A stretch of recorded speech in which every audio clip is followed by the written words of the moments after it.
معزز دوستوں کو السلام علیکم۔ اردو ناولز میں آپ سب کو خوش آمدید۔ ناولز پسند کرنے والوں کے لیے بہترین کلیکشن پلے لسٹ میں بلا ترتیب تمام اقساط کے ساتھ موجود ہے۔ ویڈیو کو لائک اور شیئر کریں، چینل کو سبسکرائب کرنا نہ بھولیں۔ پینو خود غم سے نڈال تھی۔ امیرہ صرف اس کی چچا کی بیٹی ہی نہیں، اس کی سہیلی بھی تھی۔ دونوں کی عمروں میں زیادہ فرق نہیں تھا۔ امیرہ پینو سے 1.5 سال چھوٹی تھی اور گھر بھی پاس تھا۔ دونوں کے گھروں کے بیچ ایک چھوٹی سی دیوار تھی جو یہ آرام سے کود کر ایک دوسرے کے گھر آ جاتی، اور آج صبح سے پینو کو امیرہ کے اپنے ساتھ گھر لے گئی تھی کیونکہ اس کی گڑیا کی شادی تھی اور پینو نے اس کا ہاتھ بٹانا تھا۔ امیرہ نے اپنی ساری سہیلیوں کو بلایا تھا۔ امیرہ بہت پیاری لگ رہی تھی۔ اس نے سرخ گوٹے والا سوٹ پہنا تھا۔ اس کی گڑیا کا سوٹ بھی سرخ تھا جس پر اس نے اسی طرح کا گوٹا لگایا تھا، اور گڈا بھی اس کا اپنا تھا جس کو اس نے سفید سوٹ اور سر پر لال پگ پہنائی تھی۔ پچھلی دفعہ اپنی گڑیا کی شادی پر وہ بہت روئی تھی کیونکہ اس کی گڑیا رخصت ہو گئی تھی۔ اب کی بار اس نے سوچا تھا گڑیا کی شادی بھی ہوگی اور وہ اپنے پاس رہ جائے گی۔ پینو نے سوچا، لیکن اسے کیا پتا تھا کہ اس کو ہی اس کی گڑیا سے الگ کر دیا جائے گا۔ آج کی رات پینو کے لیے بہت بھاری خوفناک تھی۔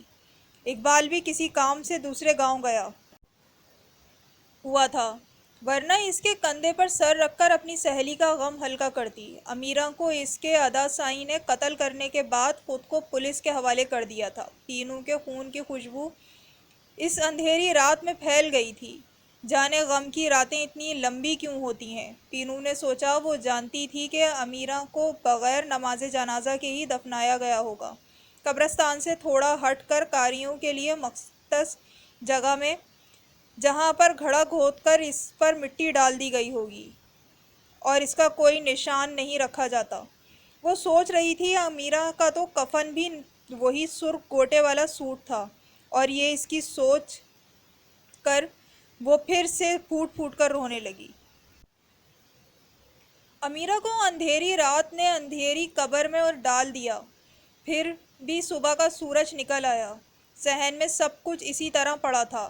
آٹے کا تھال، چولہے پر چڑھی دال کے نیچے آگ بجھ چکی تھی، لیکن رحمت چچی کا دل جل رہا تھا۔ آنکھیں سوج کر سرخ انگارہ ہو گئی تھیں۔ نذیرہ ابھی تک اندر کہیں اندھیرے میں چھپی بیٹھی تھی۔ پینو کی ساس اس کا ہاتھ پکڑ کر باہر لے کر آئی۔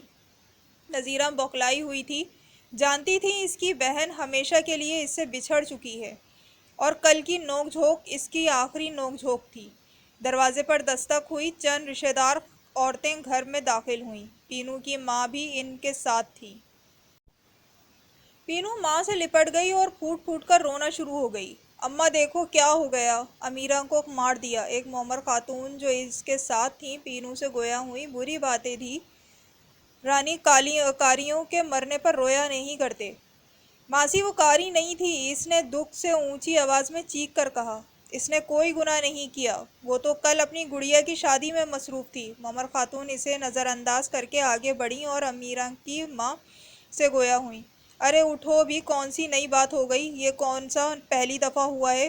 خود کو سنبھالو! کیا تم کو یاد نہیں تمہارے بھائیوں نے تمہاری بہن کو کالا کر کے زندہ دفن کیا تھا؟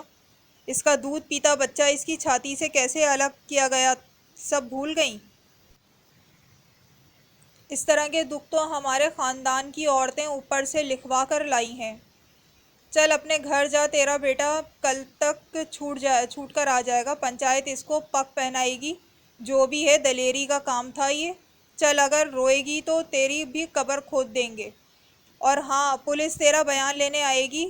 سردار نے کہا ہے، تو نے کہنا ہے کہ تیرے بیٹے نے اچھا کیا، جو بہن کا قتل کیا وہ غیرت مند ہے، اور مجھے اپنے بیٹے پر فخر ہے۔ مومر خاتون جو اس وقت تک زمین پر ننگے سر بیٹھی رحمت چچی کے پاس بیٹھی تھیں، اٹھ کر چارپائی پر بیٹھ گئیں اور لمبے لمبے سانس لینے لگیں، کیونکہ جو کچھ اس نے کہا تھا اس کا دل جانتا تھا اس نے کیسے کہا ہے۔ مگر چچی ادے منظور نے تو گھوڑے کی ریس میں ہارنے پر اس آدمی کا قتل کیا، اور اس کی سزا سے بچنے پر امیرہ کا، پھر امیرہ کو کاری قبرستان میں کیوں ڈالا؟ ارے دھی رانی، تو باقی جن کو کارا کیا ہوتا ہے وہ کون سا اصل میں گناہگار ہوتی ہیں؟ یہ تو ان کی قسمت میں لکھا ہوتا ہے، اللہ سائیں کی مرضی، وہ جس کو جب اور جیسے مارے یا مروائے۔ پینو کی اماں کے جو آنسوؤں سے پہلے ہی دوپٹہ گیلے کیے بیٹھی تھیں، دکھ سے بولیں، ماسی، اللہ سائیں نے ہماری قسمت نہیں لکھی، ان مردوں نے لکھی ہے، اور اگر اللہ نے لکھی بھی ہے تو مردوں نے بدلا دی ہے۔ ارے کرے کوئی اور بھرے کوئی، یہ کون سا انصاف ہے؟ چپ کر مینو کی ماں رحمتے کو نہ بھڑکا۔ ارے اپنے مرد اور اپنے بیٹوں کے خلاف بولے گی؟ یہ کیا ہو گیا ہے؟ بیٹا سولی چڑھ جائے گا اور سردار خاندان کا نام مٹی میں ملنے پر اس کو اپنے گاؤں میں رہنے دے گا کیا؟ چری پاگل ہو گئی ہے؟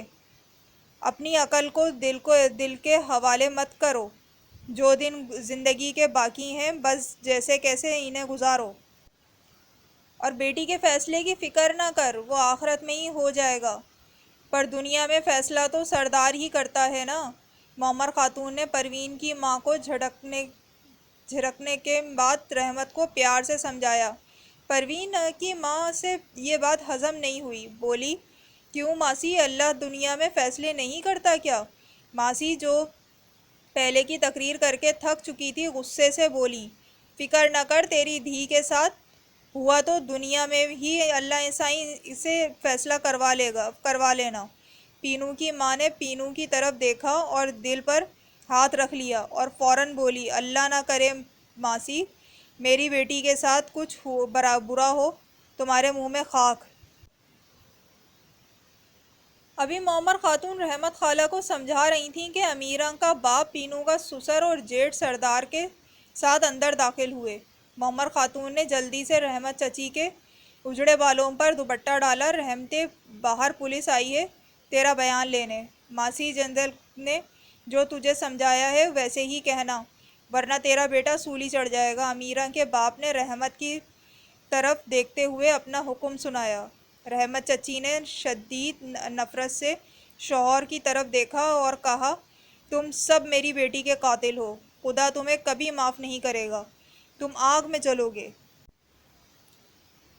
میری دھی کے قاتل، میں تمہیں خود دوزخ میں ڈال کر آؤں گی۔ او بند کر اپنی بکواس، ایک دوں گا الٹے ہاتھ کا، تیرے بیٹے کی جان بچا رہا ہوں میں، شکر کر، بیٹا بھی بچ جائے گا اور پگ بھی بڑھ جائے گی۔